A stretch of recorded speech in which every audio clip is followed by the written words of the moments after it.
Hi, friends. Day 43 on A Path of Purpose. And tonight, let's talk about communication versus behavior.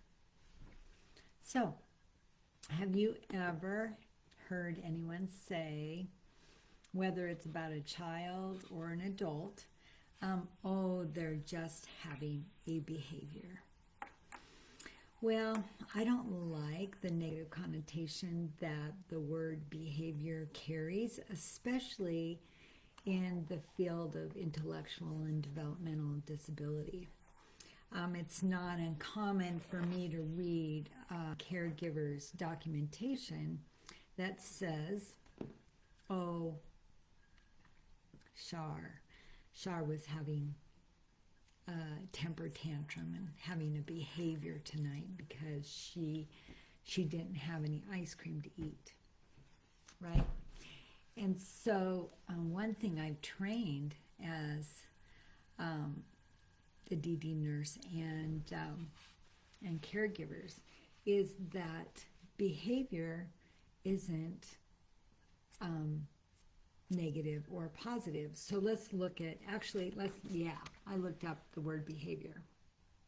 So let me see here. The word behavior is defined as the way in which one acts or conducts oneself, especially towards others.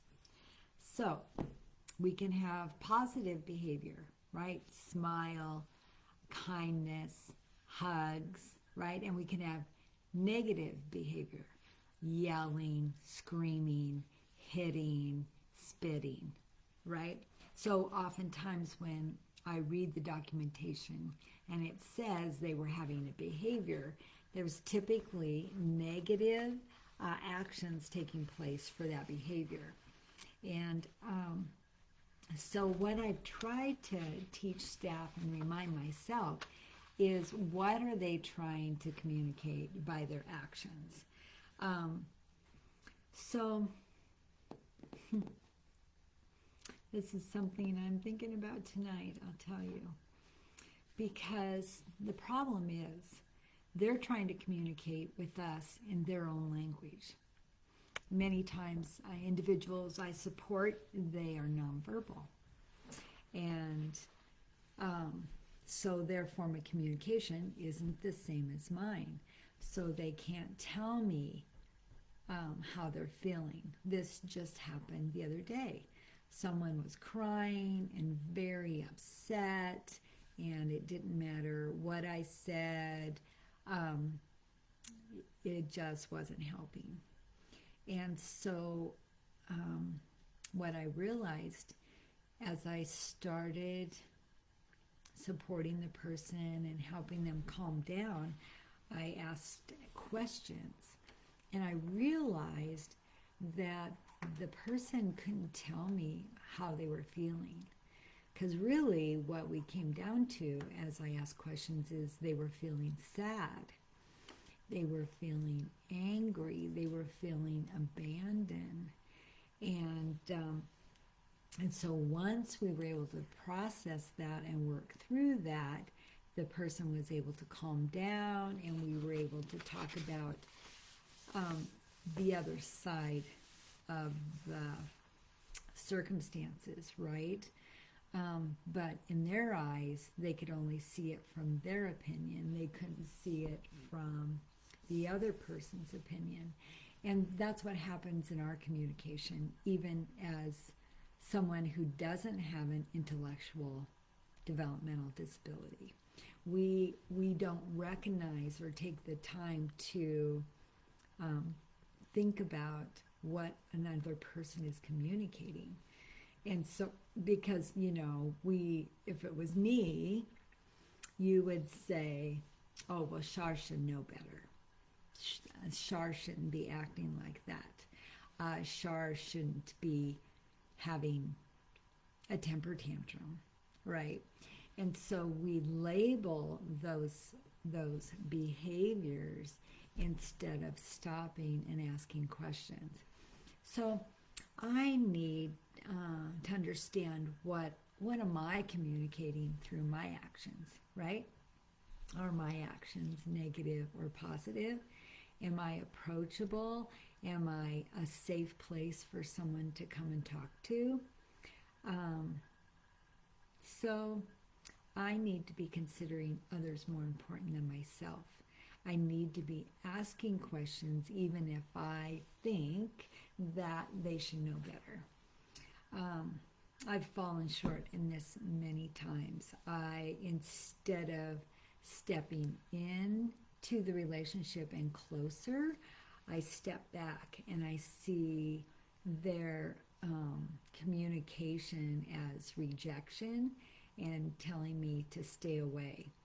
And so, even, you think about a wounded animal, or that an animal that's been cornered or trapped or got caught on a fence or something, and as you're approaching them and trying to help them get off the fence, or one time I saw an illustration of a deer caught in a barbed wire fence, right?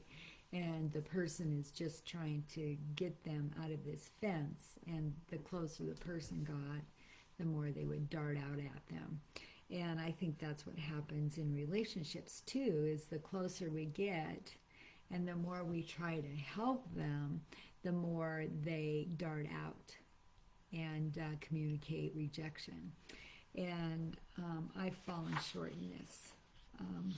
So I'm just saying, Lord, help me to see the real communication behind the behavior, and forgive me, right? I'm sure I've done this to more than one friend, where I took their rejection and behavior as rejection and pushing me away. And so there's so much to think about in this, because I know as adults, we try to figure out what's my responsibility in the relationship, and how much do I invest, and how much is someone, even my own choices in relationships, and how much am I putting on other people and expectations. It's not an easy journey with communication. We all communicate differently. We all have experienced different things in our lives, and so our grid and how we respond to people is different. Even even it was mentioned Sunday that sometimes we don't approach people because maybe they remind us of somebody that has hurt us. So we see them in a light that's not even true. We are just comparing them to somebody we once knew. I remember in a training for IDD that sometimes a person that was abusive for somebody that was maybe nonverbal, and they were abused physically, emotionally, and maybe they wore a certain cologne. Well, then if you have a new staff member that comes in to help care and support them, that's loving and kind and just the opposite of their abuser, but if they wear that cologne, they will react to that smell because of the previous abuser, whether this person is abusive or not. It could just be by smell, it could be by sight, it could be maybe even the clothes I'm wearing. So we just don't know what people react to in this, that it may not have anything to do with us. So that's where asking those questions come in, right? So I appreciate you just giving me a chance to maybe process a little bit and learn where I can be a better communicator, and how I can better not only be a communicator, but be a better observer of what someone else is communicating. So it's a challenging topic, right? Yeah, I'm sure I'll be thinking more about this, praying about this, and seeking wisdom on taking next steps. So I appreciate you guys joining me. And tomorrow we'll get together on day 44. We'll talk to you tomorrow.